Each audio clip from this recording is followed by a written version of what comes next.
A very happy World Environment Day to one and all.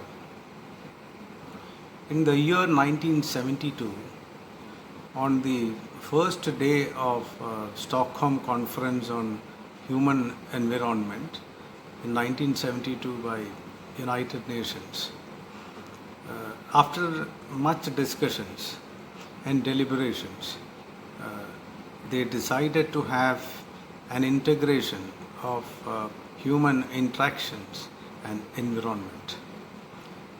And it took another 2 years in 1974.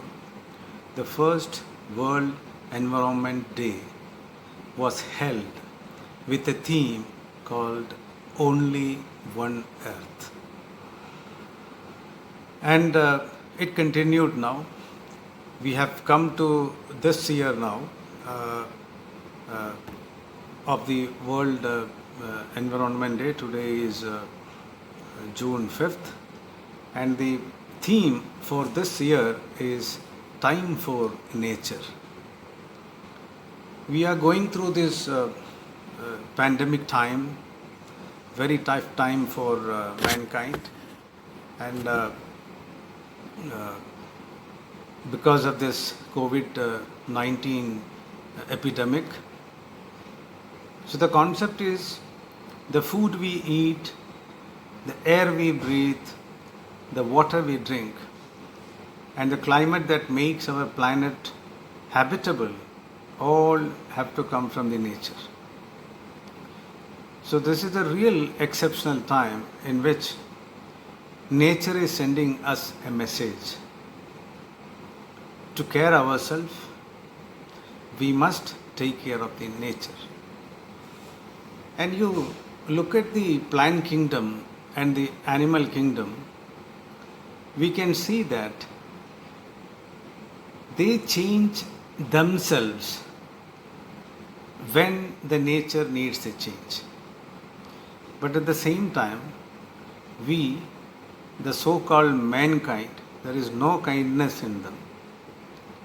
We change the nature as per the change what we need. That is the biggest mistake what we have done.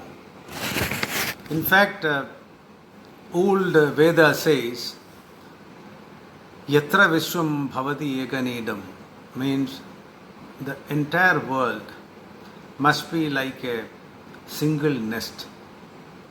So the first theme of World Environmental Day is exactly defined something like this, which our ancestors have done thousands of years ago. Now, when you look from the modern perspective, the most famous scientist, Le Chatelier, which we all know, Le Chatelier principle of equilibrium. The main job of mankind is to maintain the equilibrium of the nature, of the whole world. But we try to disturb it all the time. Le Chatelier says, when any system at equilibrium for a long period of time, if it's subject to a change because of concentration, temperature, volume or pressure, the system will change to a new equilibrium.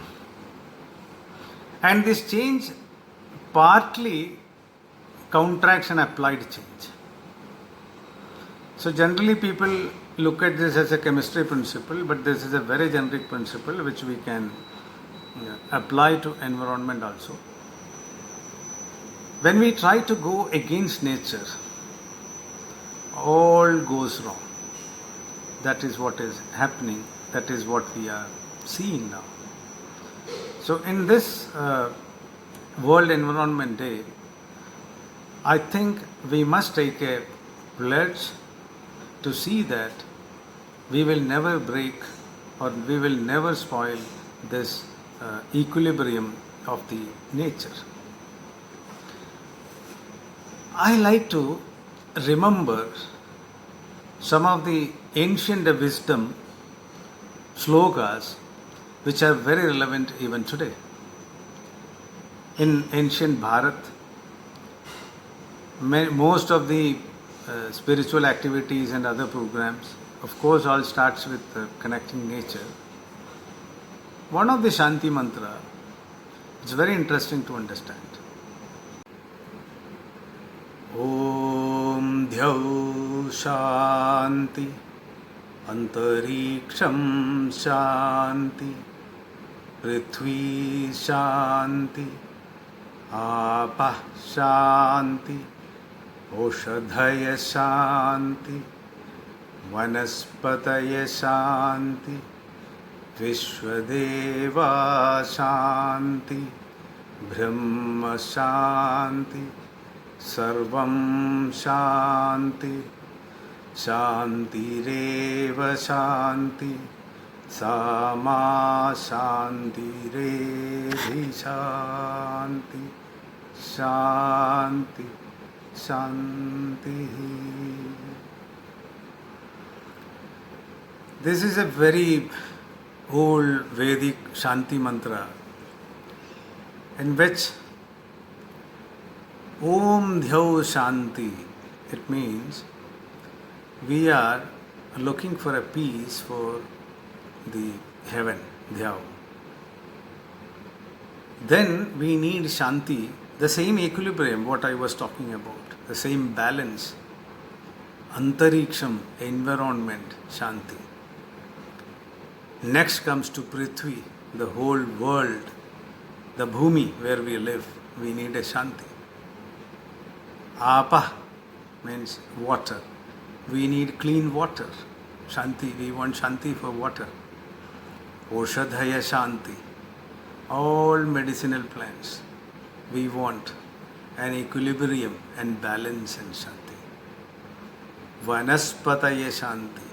The whole vegetation, all forest, every vegetation around the globe, we want a balance and equilibrium. Vishwadeva Shanti. We want entire Shanti. We are praying to Vishwadeva. The whole Brahma we need Shanti. And Sarvam Shanti. We want balance and Shanti everywhere.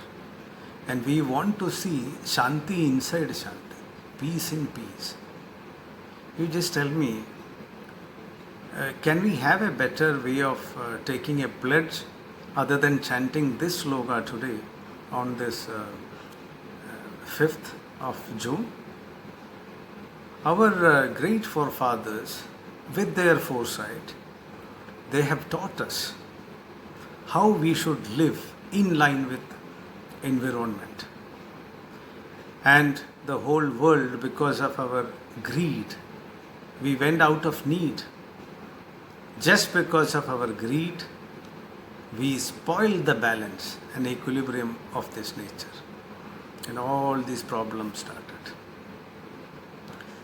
I also want to share with you an interesting thought which suddenly came into my mind now, which my grandfather used to tell those days. Ancient days in India, before, if you want to construct a house or a home,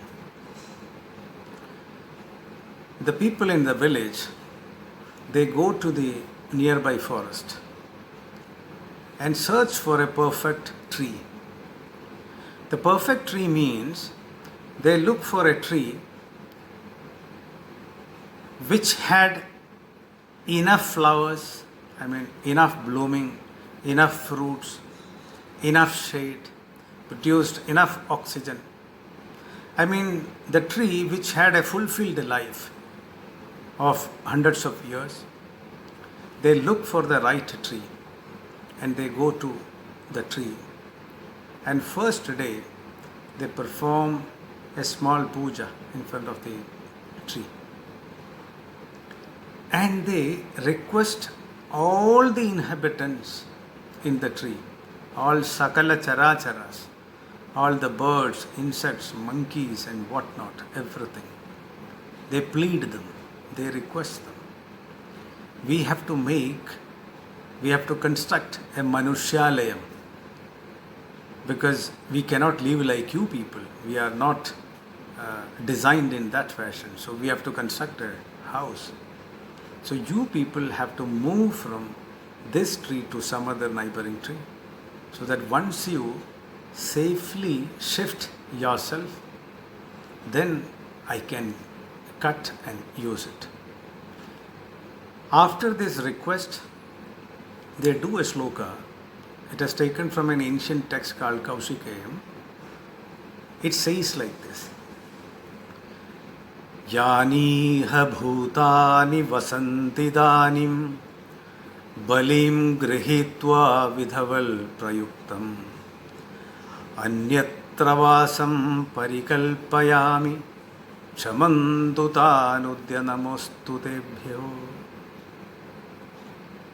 Yaniha bhutani vasantidanim. They are requesting the tree, all the inhabitants, to please go from here, because we have to do all these things. Once you can go, then I can happily cut this. I can take the permission from the tree. You may call it as a foolish statement, like, how can you take a permission from a tree? But in my experience, it is possible. I had a small jackfruit tree in my garden here, which never bloomed in its lifespan till today.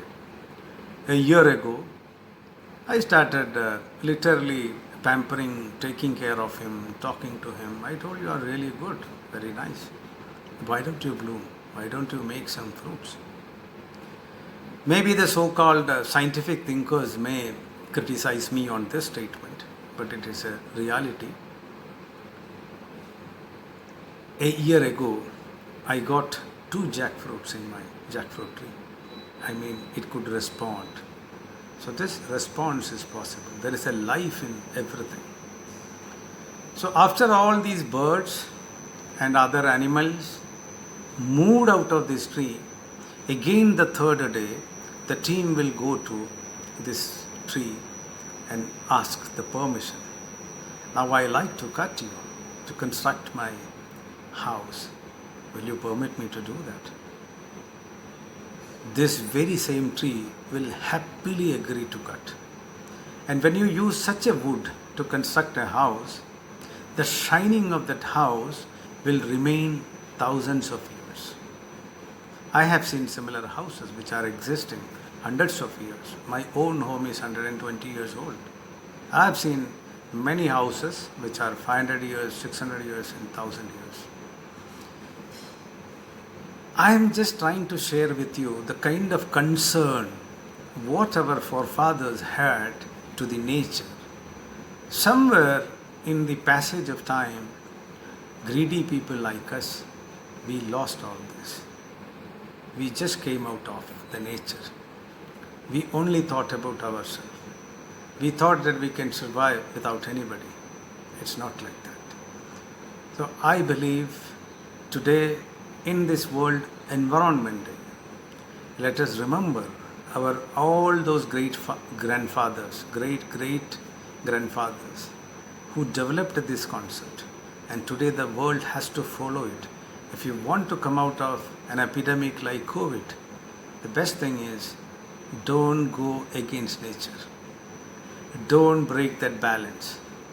Don't spoil that equilibrium. And let us make this world the same concept what we say, the Vasudhaiva Kudumpakam.